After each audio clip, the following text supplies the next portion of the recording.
নমস্কার বন্ধুরা, আশা করি তোমরা সবাই ভালো আছো। আমরাও ভালো আছি। আচ্ছা, তোমাদের সকলকে স্বাগত জানাই রুমানিস কিচেনে। আজকে আমি একটি পনিরের রেসিপি করব, সেটা তোমাদের সাথে শেয়ার করব। দেখো কেমন করে বানাই, খুবই সহজ একটি রেসিপি, সবারই ঘরে হয়তো হয়, কিন্তু আমি কিভাবে করি সেটাই তোমাদের সাথে শেয়ার করব। চলো দেখে নিই। আচ্ছা, এর জন্য পনির তো লাগবেই। পনির নিয়েছি, আর এই যে পেঁয়াজ কেটে নিয়েছি। পেঁয়াজটাকে একটু বড় বড় করে ডুমো ডুমো করে পেঁয়াজ কেটেছি। এখানে অনেকটা ক্যাপসিকাম আছে, 4টে বড় ক্যাপসিকাম দিয়েছি আমি। অল্প আলু দিয়েছি, তোমরা যদি চাও দিতেও পারো, নাও পারো। এখানে 4টে টমেটো আছে, যা আমি মশলা বাটার মধ্যে দিয়ে দেবো। আর এখানে 10 কোয়ার মতন রসুন আছে, 1 ইঞ্চি মতন আদা আছে। এটাকে আমি মশলায় পিষে নেবো। চলো, আমি অলরেডি কড়াই বসিয়ে দিয়েছি আগুনে। এরপর আমি পনিরটাকে হালকা করে ভেজে নেব। নুন হলুদ দিয়ে হালকা করে পনিরটাকে ভেজে নেব। কড়াই গরম হয়ে গেছে, আমি সাদা তেলে রান্নাটা করব। তোমরা যদি চাও সর্ষের তেল বা যে কোনো রকম তেলেই করতে পারো।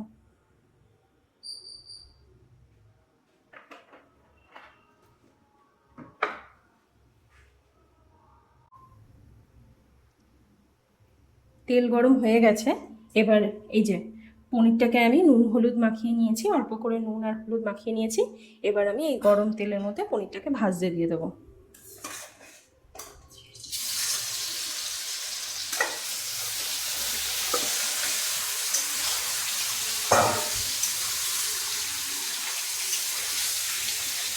হালকা করে ভেজে নেব।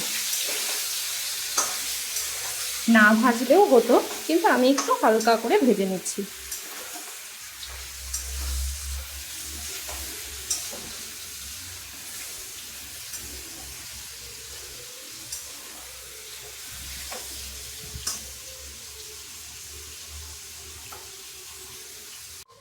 আচ্ছা, পনিরটা ভাজা হতে হতে আমি মশলাটা বেটে ফেলি। কী কী মশলায় দিচ্ছি সেটা একবার দেখে নাও।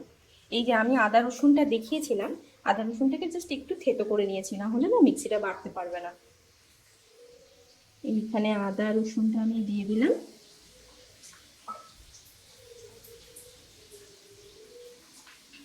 এখানে এই কতগুলো লঙ্কা আছে, তোমরা তোমাদের স্বাদ মতন ঝাল দিও। আর টমেটোটা এর মধ্যে দিয়ে দেবো। আমি 3টে টমেটো দিচ্ছি এর মধ্যে। হ্যাঁ, টমেটোটা আলাদা করে বাটলেও হয়, আমি একেবারেই দিয়ে দেবো। আর এর মধ্যে এই যে জিরে গুঁড়ো দিয়ে দিই, হ্যাঁ, একটু ধনে গুঁড়ো দিয়ে দেবো, একটু জল দিয়ে দেবো। ব্যাস, এই মশলাটাকে বেটে ফেলবো। এই যে মশলাটা আমার বাটা হয়ে গেছে, দেখো মশলা আমার রেডি। পনিরও ভাজা হয়ে গেছে। এবার তোমাদেরকে দেখাই, রান্নাটা শুরু করি। আচ্ছা, এই গোটা গরম মশলাগুলো আমি দেবো। এই গোটা গরম মশলা আছে, সাদা জিরে আছে, তেজপাতা আছে, এটা আমি ফোড়নে দেব। এই তেলেই দেবো, হ্যাঁ, বেশি তেল আমি আর অ্যাড করবো না এর মধ্যে। যতটুকু যা তেল আছে এর মধ্যেই দেবো। ফোড়নের এটা একটুখানি নাড়াচাড়া করে নেব, খুব বেশি তেল আমি দেবো না। এরপরে আমি আলুটা অ্যাড করে দেবো।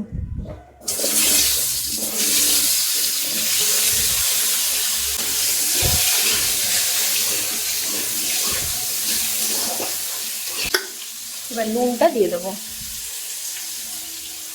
হলুদ দিয়ে দিচ্ছি।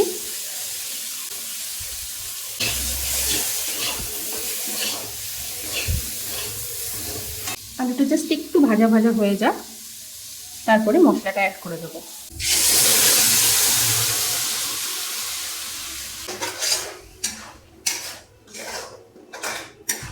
দেখো, রান্নার এই পর্যায়ে আমি এর মধ্যে একটুখানি চিনি অ্যাড করব।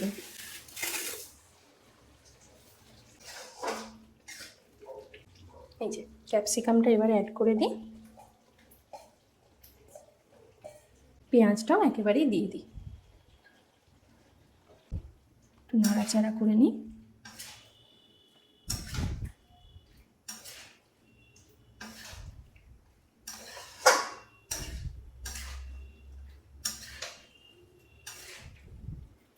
একটু ঢাকা দিয়ে রাখবো। দেখো কষানো মোটামুটি হয়ে গেছে, সুন্দর গন্ধ বেরিয়েছে ক্যাপসিকামে। এই যে ভাজা পনিরটা, হালকা করে ভেজে রাখা পনিরটা আমি এখনই এর মধ্যে দিয়ে দেবো।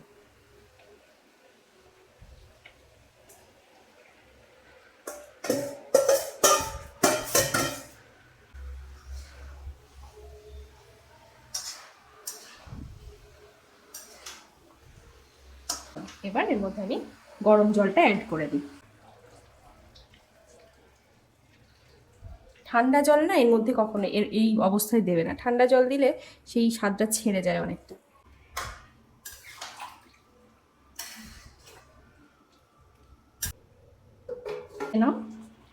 ফাইনালি লুকটা এইরকম।